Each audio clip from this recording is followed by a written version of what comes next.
que as coisas vão melhorar e que nós temos a oportunidade de seguir aqui, desde que nos melhoremos. E se nós não fizermos o nosso papel, independente da nossa vontade ou não, o planeta vai evoluir.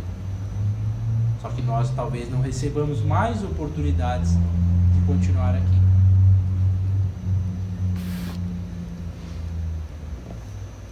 Essa questão da reencarnação e da vida após a morte, ela é tão clara, mesmo dentro da Bíblia, a nossa Bíblia tradicional, que basta a gente estudar um pouquinho para a gente ver. Jesus foi claro no Evangelho quando ele disse que que Elias voltava no corpo de João Batista. Está lá no Evangelho. Ele não disse com essas palavras, mas ele disse que ele volta, ele está de volta, Elias está de volta. Essas foram as palavras que ele usou.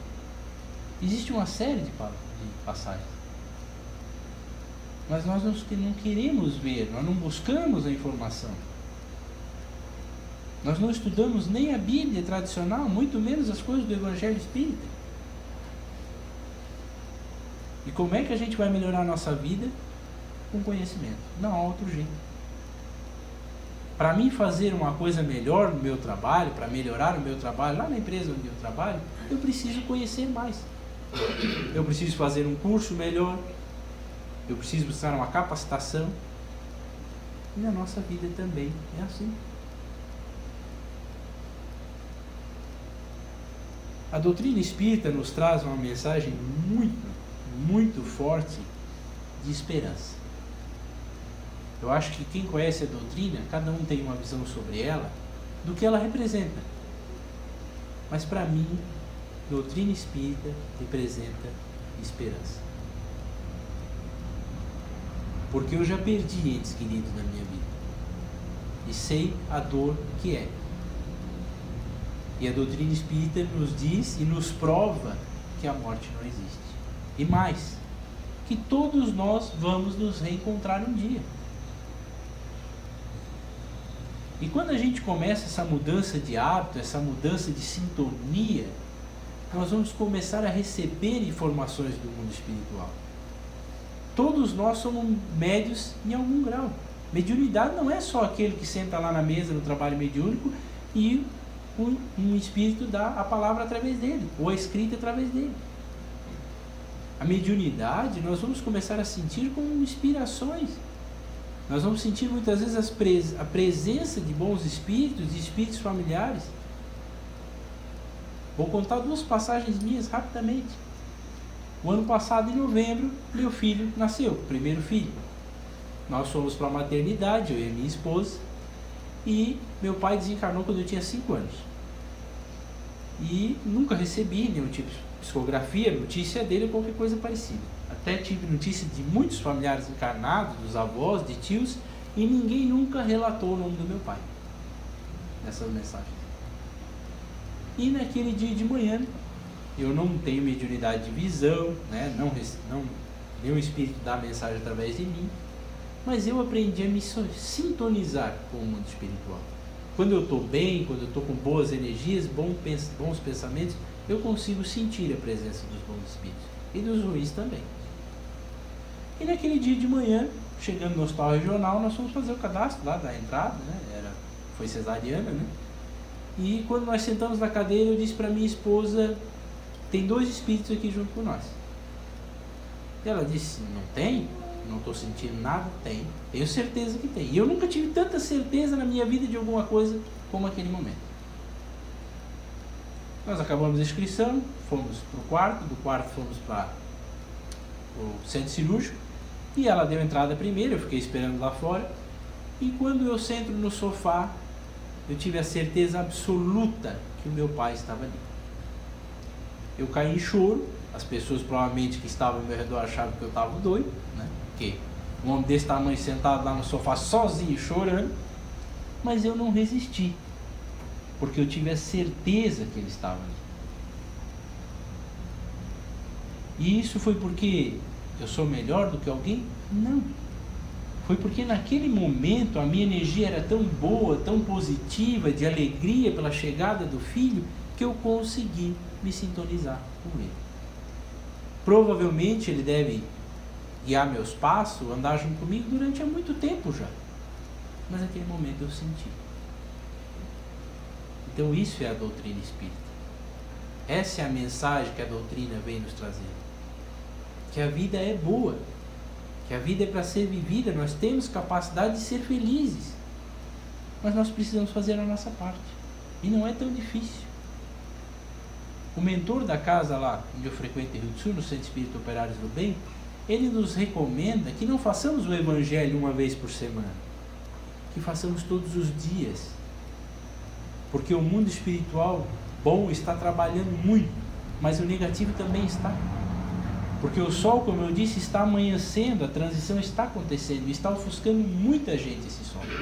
Ele está incomodando muita gente. E se a gente olhar pelo lado da lógica, a gente pode perceber que a nossa sociedade está mudando. A Igreja Católica está cheia, os centros espíritas estão cheios, as igrejas evangélicas estão cheias. As pessoas têm saudade, como dizia o Chico Xavier, do Cristo. As pessoas estão com saudade dessa energia boa, dessa energia positiva e dessa mensagem de esperança. E nós temos que acreditar, porque isso não é só uma questão de fé. O Espiritismo chama uma coisa de fé raciocinada. Eu me tornei espírita não foi por amor. Eu me tornei espírita pela lógica. Eu era uma pessoa cética que não acreditava em quase nada. Mas o Espiritismo me trouxe por A mais B. Me provou que é verdade o mundo espiritual. Que é verdade o auxílio dos bons espíritos. Nós precisamos acreditar e trazer isso para dentro das nossas vidas. O Chico Xavier o Divaldo Franco contou uma pequena história esses dias atrás, que ele, 2 ou 3 anos atrás, ele foi à África do Sul, nas suas viagens pelo mundo. Foi à África do Sul e ele tinha várias palestras lá no país, palestras para poucas pessoas, porque não é um país espírita ainda, muito pouco divulgado. E ele foi acompanhado de pessoas de poder aquisitivo grande, de amigos deles que quiseram acompanhar ele na viagem.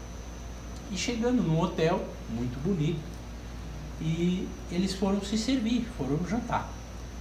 E chegando na mesa, logo após eles se sentaram, a Joana de Anjos, que é a mentora espiritual dele, disse para ele o seguinte: aquele garçom que se aproxima de você ali era um senhor jovem, negro, e você vai levantar e vai abraçar ele.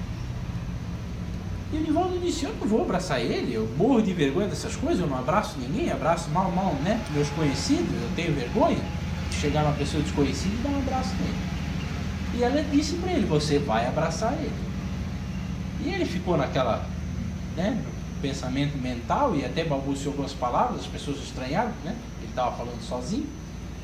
E ele fazia o quê? Foi obedecer a ordem dela. Esperou o garçom chegar, pediu ao garçom que trouxesse uma água bem quente, que ele queria um chá.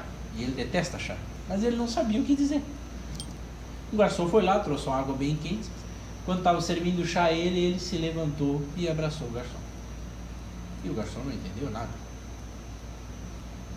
Tudo bem, abraçou. O garçom perguntou para ele o porquê daquele abraço. Ele disse que ele também não sabia. E os dois terminaram a conversa ali. O Divaldo subiu para o quarto do hotel e ficou lá. No outro dia de manhã, logo cedo, o garçom vai lá e bate na porta do quarto do Divaldo. E vem com a bandeja cheia de chá. E o Divaldo detesta chá. E ele abriu a porta, olhou aquela bandeja com aquele chá tudo e pensou: meu Deus, o que é isso? E o garçom disse para ele: o senhor aceita um chá? Ele disse: não, obrigado, eu estou com indisposição. Ele disse: eu trouxe esses chás aqui, mas na verdade eu vim dizer outra coisa. Eu vim dizer para o senhor que ontem à noite eu iria me matar. Porque eu estou com câncer e eu não tenho dinheiro para o tratamento. Eu acho que eu não vou viver. E antes que eu caia em sofrimento pela doença, eu ia me matar. Mas eu trabalho há 15 anos nesse hotel e nunca uma pessoa me abraçou. E muito menos um branco. Porque nós sabemos do preconceito que ainda existe na nossa sociedade como um todo, mas principalmente na África do Sul.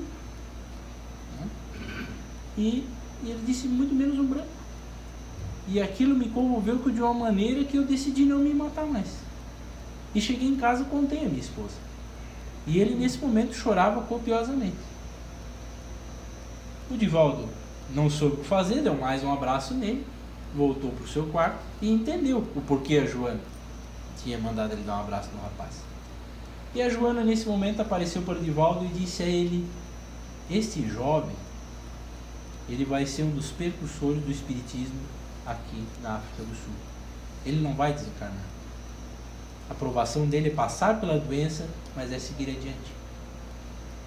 E o Divaldo desceu do quarto, fez seu almoço e disse aos companheiros dele de viagem que ele tinha um problema, que ele precisava ajudar esse jovem com o tratamento da doença. Imediatamente as pessoas se mobilizaram, conseguiram o tratamento para ele, ele começou a fazer o tratamento. E o Divaldo disse a ele que algumas semanas depois, quando ele chegasse do Brasil, ele iria mandar alguns livros para ele. E assim foi feito. E 3 meses depois, o Divaldo soube que ele estava recuperado já, o tratamento tinha sido um sucesso, e que ele tinha já formado um grupo de estudos espíritas na África do Sul. Então isso, meus irmãos, prova por A mais B, como eu disse, a doutrina espírita, ela prova as coisas dela, de que nós não estamos sozinhos. Por pior que pareça a nossa dificuldade, seja ela financeira, de doença, de separação, nós não estamos sozinhos, em momento algum. Então basta a gente começar a entender o mundo espiritual. E qual é a melhor maneira de eu me sintonizar com o mundo espiritual? Através da oração. A oração é a grande chave para abrir a porta de dias melhores na nossa vida. Porque muitas vezes a gente tem a vontade de agir, a gente tem a vontade de colocar em prática as mudanças, mas falta-nos capacidade. E através da oração, do auxílio dos bons espíritos, nós vamos conseguir começar as mudanças. E para encerrar, meus irmãos, a primeira coisa é que Haroldo Dutra Dias nos diz, numa palestra dele, e isso marcou a minha vida para sempre, que por mais que a gente não entenda as nossas dificuldades e as nossas dores, e muitas vezes não entenda, por exemplo, uma tragédia desta da Chapecoense, o porquê disso tudo, o Espiritismo vai nos explicar através das ligações fluídicas e etc., que seria um tema para outra palestra, mas que Deus sempre usa a misericórdia para conosco, sempre. Então, quando a gente está passando por uma dificuldade, por maior dor que a gente esteja sentindo, essa dor é menor do que muitas vezes a gente merecia pelas nossas atitudes praticadas. Deus é sempre misericordioso. E às vezes o nosso fardo se torna pesado e a gente se sente muito cansado, porque nós estamos colocando fardos na nossa carroça que não nos pertencem. Nós estamos buscando coisas muitas vezes que não são nossas. Nós somos responsáveis por nós mesmos, não pela vida das outras pessoas. Então vamos buscar fazer o nosso melhor.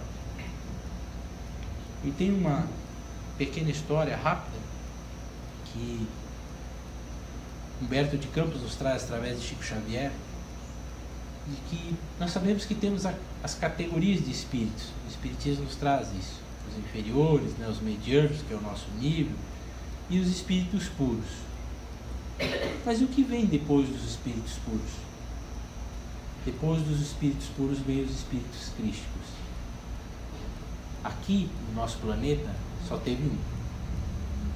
Nós chamamos ele de Jesus.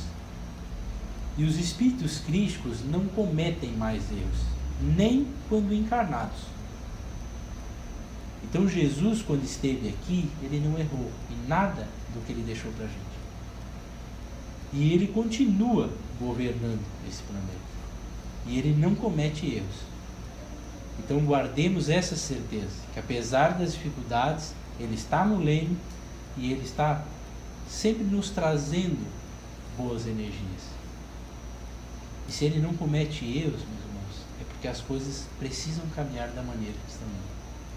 É o que eu tinha para hoje. Obrigado.